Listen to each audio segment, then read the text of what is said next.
반갑습니다. 기독교 인생 과목 두 번째 시간, 약속을 지키시는 구원자 하나님에 대해서 공부합니다. 창세기 다음에 나오는 출애굽기는 모세가 기록한 하나님의 말씀입니다. 출애굽이라는 말이 애굽에서 탈출한다, 나온다. 애굽은 이집트를 말합니다. 고대 이집트라는 나라가 강대한 나라에 있는데 이스라엘 백성들이 그곳에 가서 430년 동안 종사를 하면서 신음하는 그 백성들의 소리를 들으시고 하나님께서 아담 이후에 아브라함에게 약속하셨던 그 약속을 지키기 위하여 하나님의 종 모세를 보내셔서 이스라엘 백성들을 구원해 주시는 그런 내용의 말씀입니다. 우리 이것들이라는 그런 제목이 붙어 있습니다. 출애굽기의 히브리 제목이 이것들인데 이것은 구체적으로 보면 히브리 말로 그리고 이것들이 그 이름들이다 이런 뜻이 있습니다. 줄임말인데 그리고라는 말은 창세기에 이어서 계속해서 이어지는 출애굽기, 창세기의 인물들과 출애굽기에 나오는 인물들 이것들이 그 이름들이다 그런 의미에서 이것들 이렇게 요약해서 기록했습니다. 그 백성들 하나님의 백성들이 이집트에서 나와서 약속의 땅으로 들어가는 과정을 기록한 것이 출애굽기입니다. 지도를 보면 이곳에 이제 이스라엘이 있습니다. 그리고 이쪽이 이집트입니다. 이집트를 성경에서는 애굽이다 그렇게 기록을 하고 있습니다. 이곳은 4대 문명의 발상지라고 할 만큼 나일강이 흐르고 홍해도 있고 비옥한 영토를 가지고 있습니다. 늘 풍년이 많이 들고 아주 부유한 강대국이었습니다. 반면에 이 가나안 땅이라고 하는 예루살렘 주변의 이스라엘은 척박한 사막 기후를 가지고 있는 척박한 땅입니다. 이곳을 하나님은 가나안 복지라고 백성들을 이곳으로 이끌어 가십니다. 모세를 보내서 이제 이스라엘 백성들을 이끌어내서 광야를 통과해서 이렇게 가나안 복지 예루살렘 이쪽으로 들어가는데 40년이라는 시간이 걸렸습니다. 사람이 걸어서 가도 한 10하루 정도면 걸어갈 수 있는 길을 하나님은 이 백성들이 40년 동안 광야 생활을 통하여 하나님 백성들로 훈련을 받도록 그렇게 만드신 것입니다. 왜냐하면 430년 동안 종사를 하면서 이들이 노예 근성, 동의 근성이 있었기 때문에 거룩한 하나님의 백성으로 훈련받기 위해서는 모세를 통하여 시내산에서 주신 율법과 여러 가지 계명을 40년 동안 이 광야에서 훈련을 받고 거룩한 하나님 백성이 되어서 가나안 땅으로 들어가게 하시는 것입니다. 이스라엘 백성들이 왜 예루살렘에서 또 이 가나안 땅에서 살다가 이곳에 애굽으로 오게 되었을까요? 먼저 아브라함의 아들 이삭의 아들 야곱인데 야곱 때에 구약 창세기에 나오는 야곱 때에 12아들이 있는데 그 11번째 아들이 요셉입니다. 요셉이 어머니가 일찍 돌아가시므로 아버지가 어머니를 많이 사랑했기 때문에 아들 요셉도 상당히 사랑했습니다. 새 옷을 색동 옷을 갈아입힐 만큼 아주 사랑했는데 그러다 보니까 다른 형제들이 요셉을 미워해서 그를 애굽으로 동으로 팔아버립니다. 그래서 이곳에서 간 요셉은 감옥에도 가고 보디발의 가정에서 총무가 되기도 하고 또 결국은 꿈을 해석해서 바로 왕에게 불려가서 국무총리까지 되는 그런 아주 대단한 인물이 되었습니다. 그래서 이 가나안 땅에 흉년이 들었을 때에 야곱이 10아들을 이곳에 보내서 농작물을 곡식을 사오게 합니다. 그러다가 이제 자기 동생이었던 요셉을 만나게 되고 그 아버지도 이곳에 내려가서 고센 땅에서 살기 시작한 것이 430년이 흘렀습니다. 그렇게 시간이 지나가게 된 것이죠. 출애굽기의 전반적인 구조를 보면 1장에서 18장까지는 이집트에서의 구원에 대해서 말씀합니다. 시내산까지의 여정을 쭉 기록하고 있습니다. 종으로 애굽에 있다가 이제 하나님의 종 모세를 통하여 그들을 이끌어내는 과정, 종에서 자유 신분으로 하나님 백성으로 이끌어내는 그 과정이 구원입니다. 시내산에서 이제 당분간 쉬면서 모세가 시내산에 올라갑니다. 하나님을 만나서 40일 동안 시내산에서 언약을 받아서 내려옵니다. 돌판의 십계명을 받고 기타 여러 많은 율례들과 계약들을 받아서 내려오는데 그것을 언약이다. 시내산 언약이다. 언약은 하나님이 인간에게 일방적으로 약속하시는 것을 하나님께서 일방적으로 말씀하시고 약속하신 것을 언약이라고 말합니다. 반면에 인간끼리 사람과 사람 사이에 맺는 것을 계약이라고 말합니다. 계약과 언약은 상당한 차이가 있는 거죠. 그 다음에 25장부터 31장까지 성막과 제의에 대한 가르침이 있습니다. 성막은 사막에서 광야에서 하나님을 만나는 성막처럼 만들어진 그런 거룩한 막이라고 볼 수 있습니다. 그곳에서 하나님을 어떻게 섬기고 제사 지낼 것인가에 대한 가르침이 이곳에 나오는 것입니다. 그 다음에 32장부터 34장까지 그 언약의 파괴와 갱신에 대한 그런 말씀들이 있습니다. 하나님이 주신 언약이 시내산에서 모세가 받아서 내려오는데 밑에 산 밑에 있던 이스라엘 백성들과 아론이 지도자 모세가 40일 동안 오지 않으니까 그들이 불안하고 두렵고 지도자가 없으니까 그들이 섬길 하나님 외에 다른 우상을 만들었는데 그것이 금송아지 우상이었습니다. 그래서 그 모습을 보고 모세는 화가 나서 시내산에서 받은 그 돌판을 깨뜨려 버립니다. 집어 던졌습니다. 그래서 하나님께서 모세에게 다시 산에서 율법을 기록한 돌판을 세계에서 주시는 것입니다. 그래서 언약의 파괴와 갱신, 마지막 35장에서 40장까지는 성막에 대한 그런 기록된 말씀이 있습니다. 모세가 이스라엘 백성들을 애굽에서 이끌어내는 그 과정 속에 한이는 크게 세 가지 일로 요약할 수가 있습니다. 이스라엘 백성들을 이집트에서 인도하는 일, 이끌어내는 일이죠.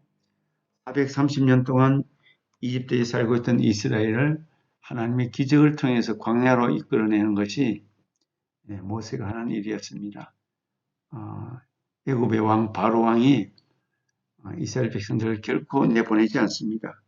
종들을 노예들을 내보내면 자기들의 일꾼이 사라지기 때문에 굉장한 마이너스죠. 그래서 절대로 보내지 않습니다.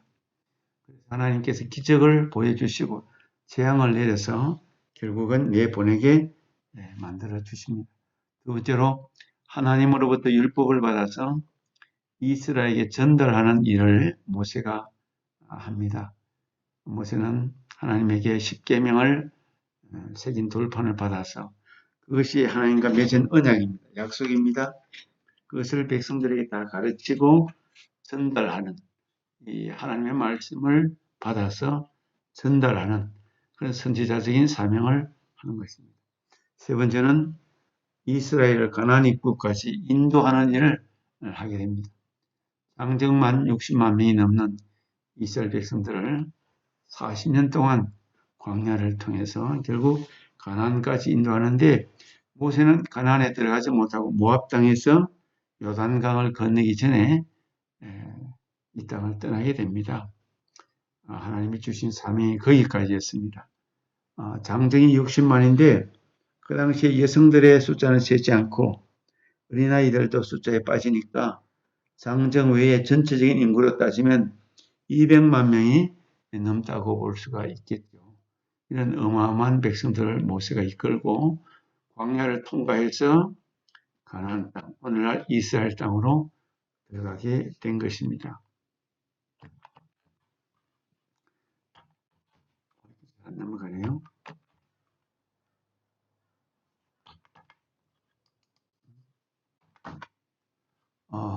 본문에 나타난 그리스도, 6월절에 잡은 어린 양, 하나님의 어린 양입니다.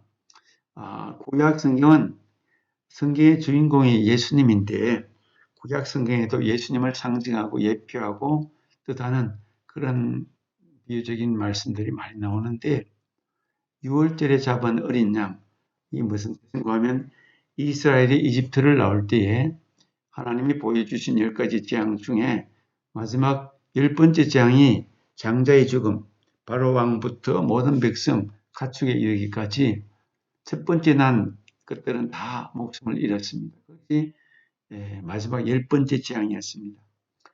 그때 하나님의 사자, 죽음의 사자, 천사가 이집트 전역을 다니면서 어린 양의 피가 문설주의 문 양쪽과 윗부분에 발려있는 피가 바른 그 집은 지나갔지만 피가 없는 애굽의 모든 백성들 집에는 장자들이 다 죽었습니다. 이렇게 죽음의 사자가 지나가는 것, 죽음을 넘어서 지나가는 것을 6월이다. 뛰어넘는다, 지나간다. 그래서 6월절이다.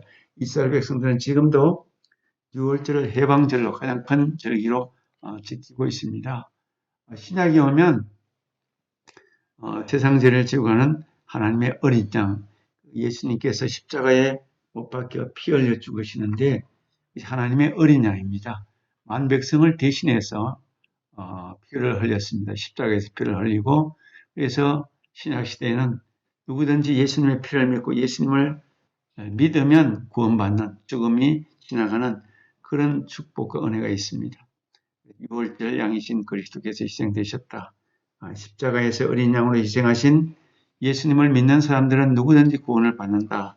그렇게 볼 수 있습니다. 10가지 재앙이 이제 찾아왔습니다. 10가지 재앙은 이집트에서 하나님이 이끄시는 그런 방법이었습니다. 이 재앙은 단순히 자연재해가 아니고 이집트 사람들이 믿고 있던 여러 가지 종류의 신들, 지금도 온 세상에는 여러 가지 잡신들을 믿고 있습니다. 사람들이 이집트 사람들이 믿고 있던 그 신들에 대한 하나님의 심판이기도 했습니다. 하나님은 이 바로 왕이 거역할 수 없는 강력한 재앙을 내림으로 하나님이 전능하신 분이고 이스라엘이 하나님의 언약의 백성임을 깨닫게 해주십니다. 물이 첫 번째 장이 피가 되는 나일강 물 전체가 붉게 피로 물들었습니다. 사람이 그렇게 만들 수가 없습니다. 그래도 바로왕은 꿈쩍하지 않고 감동하지 않고 이스라엘 백성을 내보내지 않습니다. 두 번째는 개구리 재앙입니다. 온 집안의 왕실에까지 부뚜막에까지 개구리가 가득합니다. 그래도 보내지 않습니다. 이 재앙이 찾아옵니다. 이는 어릴 때 우리가 옷에 붙어서 몸에 피를 빨아먹는 아주 가렵게 하는 그런 이가 있습니다. 이 재앙을 보내도 바로왕은 변함이 없습니다. 네 번째는 파리 재앙을 보냅니다. 온 나라, 궁중에도, 식당에도, 부엌에도, 방에도 파리가 가득합니다. 파리 재앙이 와도 변함이 없습니다. 생축의 재앙, 가정의 가축들, 소나 양이나 염소나 이런 것들이 다 죽었습니다. 그래도 바로왕은 마음이 바뀌지 않습니다. 몸에 악성 동기가 나는 6번째 재앙, 몸에 악성 동기가 납니다. 그래도 변함이 없습니다. 7번째 우박이 내려옵니다. 우박재앙, 우박이 내려면 각종 과실과 채소, 야채 잎들이 다 망가지고 먹을 수가 없고 흉년이 되는 거죠. 그래도 바로왕은 변함이 없습니다.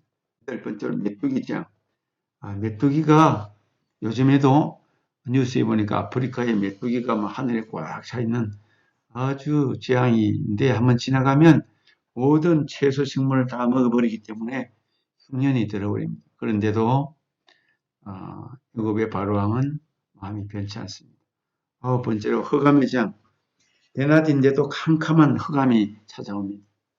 아주 무섭습니다. 그럼에도 불구하고 변함이 없이 바로왕은 이스라엘 백성들을 내보내지 않는 거죠. 마지막 10번째 재앙은 장자, 첫 번째 난 것을 다 죽입니다. 모든 생물의 첫 번째 난 것이 죽은 재앙인데 이때 다른 신들은 도저히 흉내낼 수 없는 하나님의 능력과 건설을 하는 그런 마지막 10번째 재앙이 찾아왔습니다. 이 10가지 재앙은 모든 생명이 다 하나님께 속해 있고 또 하나님이 다스리신다는 것을 보여주고, 그러나 하나님 백성 이스라엘 백성들에게는 하나님의 사랑과 따뜻한 보호가 있음을 알게 해 줍니다. 10가지 재앙과 이집트에서의 탈출인데요. 하나님의 완전한 주도하에 이런 재앙에서 이제 다 지나가 버리고 노예 생활 430년을 마치고 광야로 나와서 가나안을 향하게 됩니다. 이 재앙 중에도 이스라엘은 아무 상해를 당하지 않고 하나님이 안전하게 보호해 주시고, 하나님의 사랑받는 자녀와 약속의 자녀는 결코 하나님의 해침을 누구도 해치지 못한다. 이렇게 죽음의 사자를 벗어나서 제약의 땅 애굽에서 해방되고 뛰어나오는 것을 패스오버 유월절이라고 표현합니다. 유월절, 이집트의 모든 장자들이 죽는 밤에 어린 양의 피를 문설주에 바른 이스라엘 백성들, 유대인들 집에서는 아무도 죽지 않고 모두가 이 사망의 죽음의 천사로부터 구원을 받게 됩니다. 출애굽기 12장에 보면 10번째 재앙을 내리시기 전에 이스라엘에게 유월절을 지키고 유월절 어린 양의 피를 문설주에 바르라고 하십니다. 그림처럼 문설주에 어린 양의 피를 바르면 이 피를 보고 천사가 지나가는 것입니다. 여기서 유월절이다. 12장 29절로 30절은 하나님의 사자가 이집트의 온 장자를 죽이러 다닐 때에 이 피를 바른 집을 보면 장자를 죽이지 않고 넘어가겠다고 하나님이 약속해 주셨습니다. 이것은 하나님의 약속받은 자손, 은혜의 자손은 어떤 위협과 어려움 속에서도 하나님이 지켜주신다. 안전을 주시고 하나님의 약속은 반드시 신실하게 지켜주신다는 것을 하나님이 보여주시는 장면입니다. 이제 행동으로 신앙을 가지고 홍해를 건너는 그런 내용입니다. 바로 왕이죠. 바로 왕은 특공대를 선발해서 병거 600대를 거느리고 많은 병사들을 이끌고 파죽지세로 이스라엘 백성들을 달려옵니다. 왜 보내주놓고 다시 잡으러 달려옵니까? 노예들을 보내놓고 나니까 애굽에 일손이 전혀 없기 때문에 어떻게 할 방법이 없습니다. 너무너무 손해가 막심합니다. 그래서 후에 막급으로 바로왕은 병사들을 이끌고 다시 노예들을 이스라엘 백성들을 잡으러 달려오고 있는 것입니다. 그러나 이스라엘 백성들은 뒤를 돌아보니까 애굽의 군사들이 달려오는 모습을 보고 원망을 합니다. 이제 우리 죽었다, 다 죽었다. 잠시 전에 보여주셨던 하나님의 놀라운 10가지 기적들, 이 모든 걸 다 잊어버리고 마음속에 불안, 두려움이 가득 차서 이렇게 절망하고 있는 모습입니다. 그때 모세는 하나님의 말씀을 듣고 홍해 앞에서 이 문제도 홍해도 하나님이 해결해 주실 것이다. 이런 믿음을 가지고 24장 13절 14절에 보면 이런 말씀을 합니다. 너희는 두려워하지 말고 가만히 있어서 여호와께서 오늘 너희를 위하여 행하시는 구원을 보라. 너희가 오늘 이 본 이집트 사람들을 영원히 다시 보지 아니하리라. 여호와께서 너희를 위하여 싸우시리니 너희는 가만히 있을지니라. 우리 하나님께서 너희를 위하여 싸워주신다. 하나님이 대장이 되시고 하나님이 힘이 되어주시고 하나님이 그 많은 바로의 군대들을 다 물리쳐 주신다. 너희는 가만히 있어서 구경만 하면 된다. 그런 말씀입니다. 하나님의 놀라우신 사랑 은혜를 여기서 볼 수가 있습니다. 행동하는 신앙으로 홍해를 건너는 이 홍해인데, 홍해는 엄청난 시험이고 혼란이고 장벽이고 장애물이죠. 어떻게 사람이 홍해를 건널 수 있습니까? 배가 있는 것도 아니고 다른 도구가 전혀 없는 그냥 노예들이 양을 몰고 가축을 몰고 그냥 걸어서 오고 있는 백성들이 어떻게 홍해를 건널 수 있습니까? 홍해는 큰 바다는 아니지만 대륙, 아프리카 대륙과 이렇게 중동이 붙어 있는 그 가운데 홍해바다가 있습니다. 이 홍해바다는 길이가 2384km, 폭이 240km, 그리고 깊이가 490m. 바다 깊이로 490m면 그렇게 깊지는 않지만 그래도 우리나라 동해안의 기륙봉처럼 사람이 건널 수는 없습니다.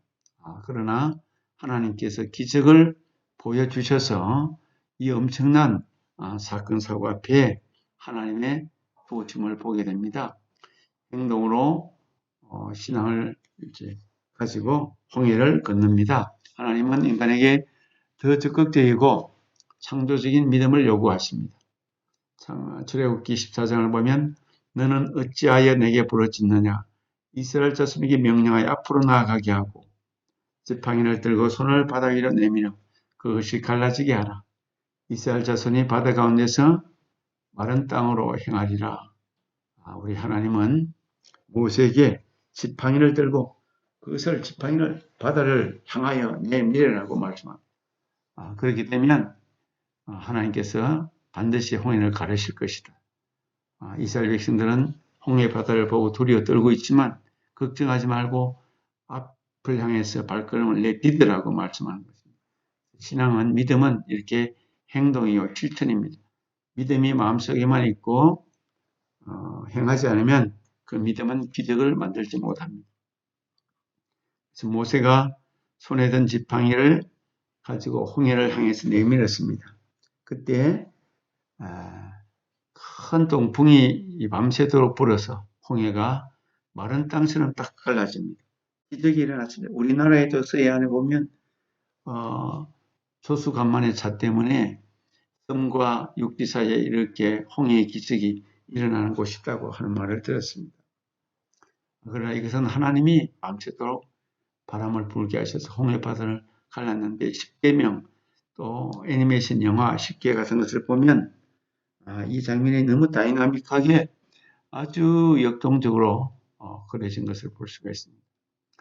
그래서 이스라엘 진해에 이미 도착했던 파라오의 군대들은 불기둥이 막아서 하나님께서 불기둥을 하늘로부터 쫙 내셔서 그 군대들이 더 이상 접근을 못하게 하셨고 이스라엘 백성들은 밤을 세워서 홍해 바다를 다 건널 수가 있었습니다.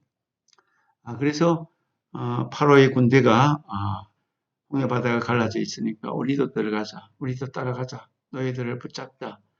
홍해가 이제 딱 합쳐집니다. 애굽의 군사들이 달려오니까 수장이 다 되어버립니다. 물에 모두 빠져 죽게 되었습니다. 새 언약의 백성으로서 시내산 율법이 있습니다. 시내산 율법은 10계명, 10가지 계명인데 1계명에서 4계명은 하나님과의 관계의 계명이고 5계명에서 10계명은 인간과 인간 사회 안에서 일어나는 계명입니다. 이 10계명은 우리 성경책이나 찬송가의 제일 뒷면에 보면 자세히 기록이 되어 있는데 잠깐 보면 그렇습니다. 1계명은 너는 나 이외에는 다른 신들에게를 내게 두지 말라. 2계명은 너를 위해 새긴 우상을 만들지 말라. 3계명은 내 하나님 여호와의 이름을 망령되게 부르지 말라. 4계명은 안식일을 기억하여 거룩하게 지키라. 5계명은 내 부모를 공경하라. 6계명은 살인하지 말라. 7계명은 간음하지 말라. 8계명은 도둑질하지 말라. 9계명은 내 이웃에 대하여 거짓 증거하지 말라. 10계명은 내 이웃의 집을 탐내지 말라. 이렇게 되어 있습니다. 모세가 시내산에 올라가서 하나님으로부터 받은 이 언약, 10계명 외에도 여러 가지 규례들, 실정법들이 있습니다. 그래서 21장부터 23장까지 실정법은 가만히 살펴보면 그보다 300년 이상 앞섰던 함무라비, 바빌론의 함무라비 법전보다 더 인권이 보장되어 있고 약자를 보호하는 그런 규례들로 되어 있습니다. 이 계명과 규례들을 모세가 시내산에서 받아 내려와서 이스라엘 백성들이 광야를 40년 동안 지나는 동안 그 규례를 배우고 익히고 지켜야 됐고 장차 국가를 만들어서 가나안 땅에 정착한 후에도 지속적으로 지켜야 할 그런 법으로 세워주신 것입니다.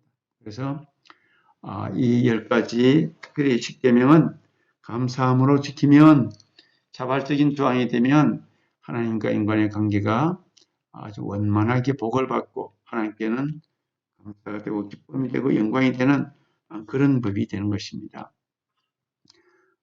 시내산 율법을 자세히 보면 이스라엘 계명이 이스라엘에게 주신 하나님의 십계명은 주로 목축업을 중심으로 하는 유목민 생활을 했던 이스라엘 백성들에게 이웃과의 관계와 인권을 중요하는 그런 법이라고 볼 수가 있다면은 또 한편에서 유월신 사상, 하나님을 잘 섬기는 것이 모든 법의 중심 사상 속에 담겨 있다면 바벨론, 이보다 일찍이 만들어졌던 바벨론의 한문화비 법제는 동경 문화를 중심으로 왕권이 강화되고 법과 왕권을 형성하는데 그것을 지키는 데 큰 비중을 두기 때문에 인권 같은 것은 크게 강조가 되지 않고 오히려 종교적인 색채가 약한 특징이 있습니다. 하나님이 주신 이 법은 이스라엘의 자유를 구속하거나 이스라엘 백성들의 삶을 통제하기 위한 수단이 아니고 하나님과 언약 백성의 관계 속에서 이스라엘에게 복을 주시고 하나님에게 영광이 되는 이 사랑의 관계 서약이라고 볼 수 있습니다. 하나님은 그들의 하나님이 되고 백성은 또 그들의 하나님의 백성이 되고 그래서 하나님과 이스라엘 백성 사이에 보호하심과 축복하심 또 백성들은 하나님을 섬기고 영광 돌리는 그런 사랑의 관계 속에 맺어져 있다는 것을 알게 됩니다. 이스라엘 중에 거하시는 하나님 성막의 이야기가 있습니다. 하나님이 이스라엘 중에 영원히 거하시기 위해서 성막을 만들어 주시는데 사람이 인위적으로 만든 것이 아니고 하나님께서 이렇게 만들으라고 모세에게 설계도를 주신 것입니다. 광야 생활 속에서 성막은 옮길 수 있도록, 왜냐하면 광야 생활은 계속 이동을 해야 되기 때문에 옮길 수 있도록 그렇게 되어 있습니다. 성막은 지성소와 성소로 나누어져 있고 이동이 가능한 구조로 그렇게 되어 있습니다. 그래서 이스라엘 백성들은 행진을 하면서 성막을 중심으로 사방으로 이렇게 제 지파씩 동서남북으로 그렇게 성막이 중심이고 그렇게 배치가 되어 있었습니다. 오늘날 이스라엘 백성뿐만 아니라 기독교 나라들은 모두가 다 교회를 중심으로 삶을 살아갑니다. 교회가 높은 곳에 세워지고 그 주변에 마을이 만들어지고 관공서가 세워지는 그런 식으로 교회를 중심으로 기독교 나라는 그렇게 나라 도시가 형성이 됩니다. 이것은 성막이 이스라엘 모든 삶의 중심이 된다는 그런 의미가 담겨 있습니다.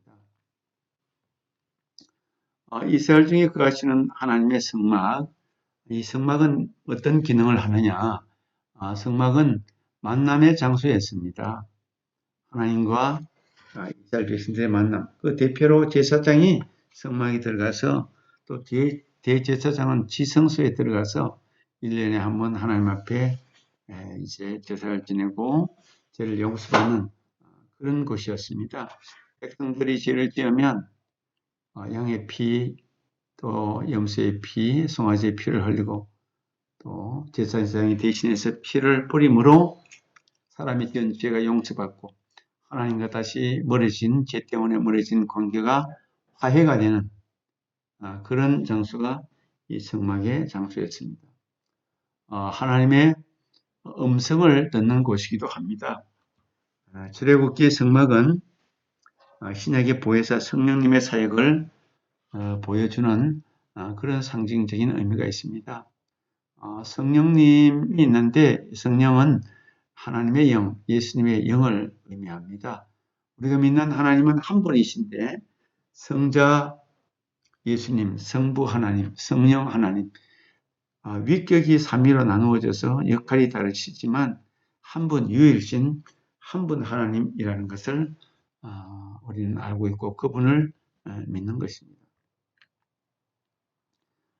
출애굽기 4장 13절로 우리 14절에 보면 모세가 백성에게 이르되 너는 두려워하지 말고 가만히 있어서 여호와께서 오늘 너희를 위하여 행하시는 구원을 보라. 너희가 오늘 본 이집트 사람을 영원히 다시 보지 아니하리라. 또 14절에 여호와께서 너희를 위하여 싸우시리니 너희는 가만히 있을지니라 그렇게 말씀합니다. 이 말씀을 읽으면서 우리 묵상해보고 생각해보고 정말 하나님께서 이 백성들을 위하여 싸워주실 수 있는가? 우리는 아무 일도 하지 않고 서가 있는데 구경하는데 하나님이 다 이기게 해주시는가? 묵상해보면서 하나님의 권세와 능력이 얼마나 크신가를 한번 생각해 보시기 바랍니다. 생각 나누기. 나의 삶 주변에 일어나는 기적과도 같았던 일들이 있습니까? 믿음이 있으면 기도 생활을 하고 기도를 해보면 내가 원치 않았던 일들, 기적 같은 일들도 체험해 볼 수가 있습니다. 믿음이 없으면 그것은 우연한 사건이다 이렇게 볼 수 있지만 하나님 앞에 기도하며 사는 신앙의 사람들은 하나님께서 늘 함께 하신다는 것을 체험하면서 기적 같은 일들도 간혹 체험할 수가 있습니다. 두 번째로 내가 생각하고 행동하는데 가장 장애가 되는 문제가 있다면 무엇이 있을까? 함께 나눠보자. 우리 신앙생활 하는데 하나님을 믿는데 성경 말씀을 믿는데 장애가 되는 것이 뭘까? 나는 잘 믿기지 않는다. 하나님이 계신지 안 계신지 모르겠다. 성경이 정말 하나님 말씀인지 아닌지 모르겠다. 이런 생각이 들 수도 있습니다. 저도 고등학교 때까지 교회 다니지 않고 하나님을 안 믿었는데 대학교 1학년 때부터 교회를 다니고 하나님을 믿게 되었습니다. 그리고 제가 목사가 되었는데 대학교 때까지 목사가 되겠다는 생각을 한 번도 가지지 않았는데 하나님께서 부르시고 사명을 주셔서 목사가 되었습니다. 우리는 내가 믿으려고 마음을 먹고 또 정말 하나님이 계신가 라는 것에 대해서 고민하고 생각해 보면 성령께서 우리 마음속에 믿음을 주시고 또 그런 영적인 삶을 깨닫도록 도와주시고 믿음을 갖는 데 부족함이 없도록 함께 해주시는 은혜가 많으신 사랑이 많으신 하나님이십니다. 우리를 통제하고 있는 법의 실질적인 효과 및 법에 대한 태도에 대해 이야기해보자. 우리를 통제하고 있는 법들이 많습니다. 성경에도 모세에게 하나님께서 10계명과 10계명들, 율례들, 규례들을 주셨습니다. 백성들이 적지 않고 많은 백성들이 함께 살다 보면 문명이 또한 발달할수록 사람들은 더 많은 법을 만듭니다. 옛날에 없던 법을 자꾸 만들어냅니다. 사람들이 악하기 때문에 속이고 또 상처를 주고 빼앗고 하는 과정 속에서 서로 간을 보호하고 사회를 지키기 위해서 법을 자꾸 만들게 되어 있습니다. 그래서 어떤 나라는 성문법, 어떤 나라는 불문법이라는 것이 있습니다. 어떤 법들이 좋은가? 하나님이 주신 법은 우리가 어떻게 지키면 덕이 되고 복이 될까? 이런 것에 대해서 한번 나눠보시는 것도 좋겠습니다. 이렇게 2장 말씀은 출애굽기에 대한 성경 두 번째 성경 창세기 다음에 나오는 출애굽기에 대한 전반적인 내용이었습니다. 약속을 지키시는 구원자 하나님, 아브라함에게 했던 약속, 그 미래에 대한 약속, 이스라엘 민족에 대한 약속을 하나님께서 잊지 않으시고 노예로 430년 동안 애굽에서 살던 백성들을 모세를 보내주셔서 애굽에서 이끌어내시고 광야의 훈련을 통해서 40년간 훈련 이후에 가나안 땅으로 인도하시는 하나님의 인도하심, 하나님의 동행하심, 하나님의 간섭하심을 기록한 책이 출애굽기입니다. 우리가 동영상을 시청하고 또 생각 나누기에 대한 내용들을 자기가 생각나는 대로 사이버 캠퍼스 학습 과제, 토론 주제의 토론 과제에 자기 생각들을 기록해 보는 것도 좋겠습니다. 해주시면 좋겠습니다. 그리고 계속 이어지는 동영상 출애굽기 바이블 프로젝트에서 출애굽기에 대한 전반적인 요약을 보여주고 있습니다. 잘 들어주시면 많은 도움이 될 수 있을 것으로 봅니다. 그동안 수고 많이 했습니다. 감사합니다. 이 성경의 두 번째 책이에요. 이 이야기는 창세기에서부터 연결됩니다. 아브라함의 손자 야곱은 70명의 대가족을 이끌고 이집트에 갑니다. 야곱의 11번째 아들인 요셉은 이집트에서 두 번째로 높은 자리에 오르게 되고 요셉은 기근 가운데 그의 온 가족을 구하게 돼요. 이집트의 왕인 파라오는 야곱의 가족들이 안전한 피난처인 이집트에서 살도록 허락합니다. 야곱은 이집트에서 죽고 요셉과 다른 형제들도 다 죽게 돼요. 그리고 400년 정도가 흐르고 나서 출애굽기의 이야기가 시작됩니다. 출애굽이란 말은 이집트에서 나온다는 뜻이에요. 처음은 이집트에서 일어나는 사건들이고 뒷부분은 시내산에서 일어난 일입니다. 오늘은 출애굽기의 1장에서 18장까지를 들려드릴게요. 400년의 긴 시간이 흐르고 야곱의 자손 이스라엘은 자녀들을 많이 낳아 이집트를 가득 채우게 되었습니다. 에덴 동산에서 하나님께서 사람에게 주셨던 생육하고 번성하라는 복이 다시 이루어지고 있었어요. 이것은 우리에게 중요한 성경의 사건을 떠올리게 해요. 사람들은 죄와 반역을 통해 하나님의 복을 잃어버렸어요. 그러나 하나님은 아브라함의 가족을 선택하시고 그들을 통해 온 세상에 하나님의 복을 나누어 주려고 계획하셨어요. 그러나 이집트의 파라오는 이스라엘을 복으로 생각하지 않고 자기의 나라를 망하게 할 적으로 생각했어요. 그래서 파라오는 하나님의 복의 시작인 이스라엘 민족을 망가뜨리려고 했어요. 하나님께 반역해서 스스로 복을 버린 창세기의 사람들처럼 말이죠.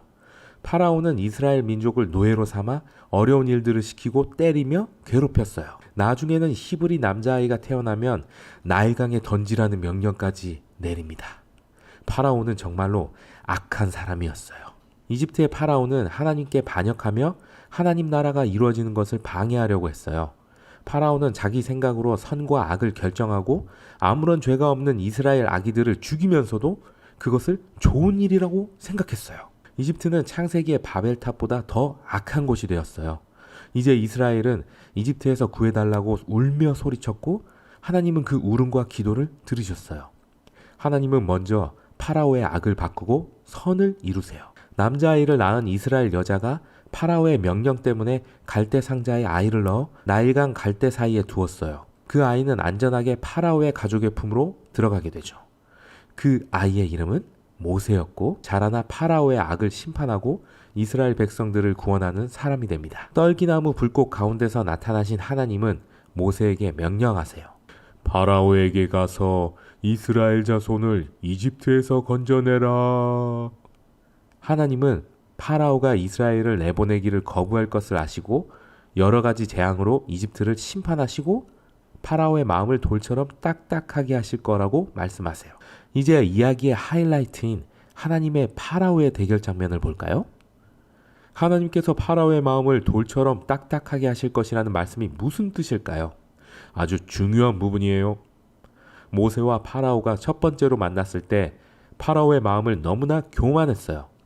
하나님께서는 먼저 5가지의 재앙으로 파라오의 교만한 마음을 심판하셨어요. 사람들이 이집트의 신들이 내리는 것이라고 생각했던 재앙을 통해 하나님은 이집트의 신들을 심판하셨어요. 그때마다 모세는 파라오에게 가서 이스라엘 백성을 가게 놓아달라고 말합니다. 하지만 재앙이 계속될수록 파라오의 마음은 더 딱딱해지고 교만해졌어요. 파라오는 계속 하나님의 말씀을 무시했고 결국 나머지의 5가지 재앙도 이집트에 내리게 됩니다. 우리는 왜 하나님께서 파라오의 마음을 딱딱하게 하셨는지 알게 돼요. 하나님은 파라오가 하나님의 뜻을 거부할 것을 아셨지만 하나님은 계속해서 파라오가 죄를 뉘우치고 옳은 일을 할 기회를 계속해서 주신 거예요. 하지만 파라오의 악함은 돌아올 수 없는 곳까지 이르게 돼요.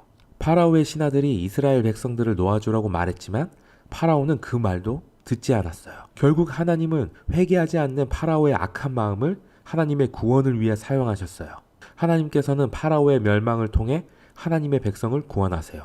마지막 10번째 재앙인 6월절 밤에 하나님은 모든 것을 바꾸세요. 파라오가 이스라엘의 어린 아들들을 죽인 것처럼 하나님께서는 이집트의 첫 아들을 죽이십니다. 그러나 하나님은 어린 양의 피로 이스라엘의 아들들이 죽음에서 피할 수 있는 길을 열어주셨어요.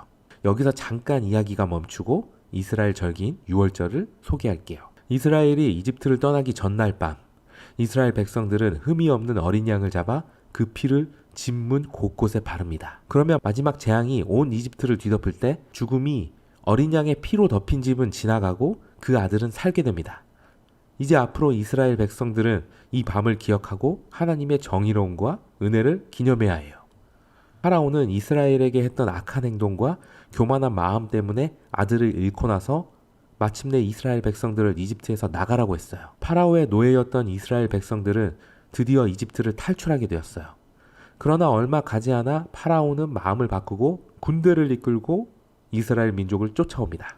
이스라엘 백성은 홍해를 안전하게 건너고 파라오와 그 군대는 홍해에서 다 죽게 됩니다. 이 출애굽의 놀라운 이야기는 위대한 찬양으로 불려지게 돼요. 모세의 노래라고 불리는 이 찬양은 하나님이 영원히 다스린다고 외치며 하나님 나라를 노래해요. 하나님께서 어떻게 악을 심판하시고 백성들을 악에서 구원하시는지를 노래해요. 하나님께서 백성들을 약속의 땅으로 인도해 주시며 백성들 가운데 함께 하심을 노래해요.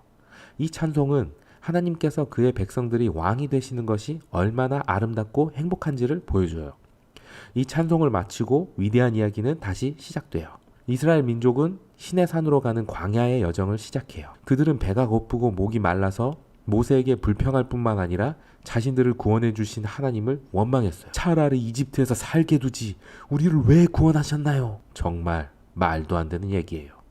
그러나 사랑이 많으신 하나님께서는 불평하는 백성들에게 음식과 물을 주셨어요. 불평하는 백성들의 모습을 보면서 한 사람이 떠올라요. 이스라엘도 파라오처럼 딱딱하고 교만한 마음을 가졌을까요? 남은 여정에서 우리는 그 대답을 찾을 수 있어요. 여기까지가 출애굽기의 첫 부분이에요. 지난 시간 우리는 출애굽기 1장에서 18장을 보았어요.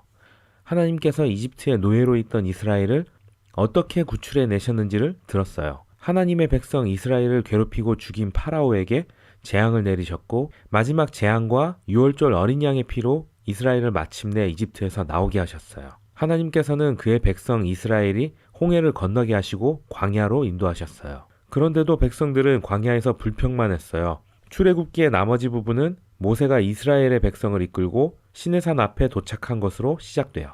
이곳에서 하나님은 이스라엘과 언약을 맺으세요.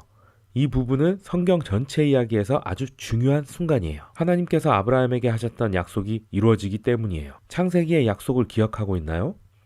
하나님께서 아브라함 가족으로 말미암아 모든 민족이 하나님의 복을 얻을 것이라고 말씀하신 것 말이에요. 하나님은 이스라엘이 하나님의 가르침과 말씀을 지키고 순종하면 이스라엘은 제사장 나라와 거룩한 백성이 된다고 약속하셨어요. 하나님을 모르는 다른 나라 사람들이 이스라엘을 볼 때 하나님의 사랑과 정의로움을 보게 돼요. 그럼 그들도 하나님의 백성이 되고 싶어 하는 거죠. 이스라엘 백성들은 우리가 다 하나님의 말씀을 지키겠다고 대답해요. 그때 시내산에 구름이 빽빽히 가득 차고 천둥 소리가 들리기 시작했어요. 하나님이 오시는 소리였어요. 모세는 이스라엘 백성들의 대표로 산 위로 올라가요. 하나님은 시내산에서 모세에게 10가지 계명을 돌판에 새겨주셨어요. 그 유명한 10계명이에요. 하나님과 이스라엘 백성들이 어떤 사이인지를 보여주는 약속과 같아요. 하나님은 10계명과 함께 52개의 작은 규칙들도 주셨어요. 하나님께 예배는 어떻게 드려야 하는지, 사람들과 서로 어떻게 살아야 하는지에 대해서 알려주셨어요. 하나님의 백성 이스라엘이 다른 나라와 다르게 사랑이 많고 정의롭게 살아갈 수 있는 거룩한 규칙을 주셨어요. 모세는 이 모든 말씀들을 기억해서 백성들에게 하나님이 하신 모든 말씀과 명령들을 이스라엘 백성들에게 가르쳤어요. 백성들은 모세가 전한 하나님의 모든 말씀과 규칙들을 듣고 자신들이 하나님의 모든 말씀을 지킬 것이라고 맹세해요. 하나님께서는 이스라엘과 더 친밀하고 아름다운 사이가 되기 원하셨어요. 그래서 하나님이 이스라엘과 함께 거하시는 성소를 만들라고 모세에게 말씀하셨어요. 이것은 하나님의 언약을 이루는 것이에요. 사람은 에덴 동산에서 하나님을 거역한 후에 하나님께로 가는 길을 잃어버리게 되었어요. 그러나 이제 아브라함의 가족을 통해 하나님께로 가는 길이 다시 회복되었어요. 먼저 이스라엘 그리고 모든 사람들에게도요. 25장에서 31장에서는 거룩한 텐트인 성막에 대한 자세한 설계도면의 이야기가 펼쳐집니다. 성막들에는 제단이 있고 중앙에는 성소와 지성소가 있어요. 너무나 거룩한 장소인 지성소 안에는 언약궤라고 불리는 금색 상자가 있고 그 위에 두 그룹이 달린 속죄소가 덮여요. 이곳이 하나님이 임재하시는 장소예요. 그리고 여러 가지 거룩한 물건에 대한 설명이 나와요. 그 거룩한 물건들은 모두 아주 중요한 부분을 상징해요. 꽃 모양, 천사, 금, 보석들은 에덴 동산을 떠올리게 해요. 하나님과 사람이 친밀하게 함께 살던 곳 말이죠. 성막은 마치 이동식 에덴 동산 같은 곳이에요. 평화롭게 하나님과 이스라엘이 함께할 수 있는 장소 말이죠. 그런데 이때 이스라엘은 엄청난 잘못을 저질러요. 하나님과의 언약을 깨트려 버렸어요. 모세가 산 위에서 성막에 대한 설계도를 받고 있을 때 산 아래 백성들은 인내심을 잃고 모세의 형인 아론에게 금송아지를 만들라고 요구했어요. 그리고 그 금송아지가 이스라엘을 이집트에서 인도해내신 하나님이라며 예배합니다. 지금 하나님은 바로 시내산 위에 모세와 함께 계시는데 이스라엘은 산 밑에서 지키겠다고 약속했던 언약의 첫째, 둘째 계명을 어기고 있었어요. 다른 신과 우상을 예배하는 죄를 말이죠. 하나님께서는 산 아래에서 어떤 일이 일어나는지 다 아시고 진노하셨어요. 슬픔과 실망한 마음으로 이스라엘 백성을 진멸하시겠다고 모세에게 말씀하셨어요. 그러자 모세는 하나님의 사랑에 호소하며 기도해요. 아브라함에게 하신 언약을 기억해달라고 기도했어요. 하나님이 이집트에서 인도하신 자기 백성을 진멸하시면 하나님의 이름과 명성이 땅에 떨어질 것이니 이스라엘을 진멸하시지 말라고 하나님께 간절히 기도했어요. 하나님은 모세의 기도를 들으시고 이스라엘을 진멸하지 않으셨어요. 하나님께서는 우상 숭배한 사람들을 심판하시고 이스라엘을 용서하시고 언약을 다시 세우셨어요. 하나님은 처음으로 모세에게 하나님이 어떤 분인지를 알려주셨어요. 여호와는 자비롭고 은혜로운 하나님이다. 쉽게 노하지 않으며 사랑과 진실이 큰 하나님이다. 죄를 용서하지만 악한 자를 심판하시는 하나님이다. 하나님은 자비로우신 분이에요. 하지만 하나님은 선하시기 때문에 반드시 악을 심판하실 수밖에 없어요. 하나님은 그의 백성이 충성스럽지 않다는 것을 알고 있지만 언약을 신실하게 지키세요. 하나님은 이스라엘과 다시 언약을 세우신 후에 모세에게 성막을 지으라고 명령하세요. 다시 성막 건설에 대해 설명하는 5장을 읽을 수 있어요. 그리고 마지막 40장에서 드디어 성막이 완성돼요. 하나님의 영광스러운 임재가 성막에 충만하게 덮여요. 하나님의 구름과 영광이 성막에 가득해서 모세가 회막 안에 들어갈 수 없을 정도였어요. 여기서 출애굽기는 끝이 나요. 참 놀랍죠? 우리는 이스라엘의 죄가 얼마나 하나님과의 관계를 갈라놓았는지를 보았어요. 여러분이 기억하는 것처럼 출애굽기는 이스라엘을 괴롭히고 하나님의 언약을 깨뜨리려고 하는 파라오의 악함에서 출발했어요. 그러나 출애굽기의 마지막을 가면 이스라엘 자신이 더 이스라엘을 망치고 있어요. 이스라엘은 하나님과의 관계를 깨뜨려버리는 죄를 짓고 있어요. 에덴의 아담과 하와처럼 말이죠. 하나님의 임재는 거룩하고 아름다운데 하나님의 백성은 죄로 물들어 타락해 있어요. 하나님과 이스라엘 백성들은 어떻게 화해를 이루고 함께할 수 있을까요? 그 답이 바로 다음 책에 기록되어 있어요. 여기까지가 출애굽기였습니다.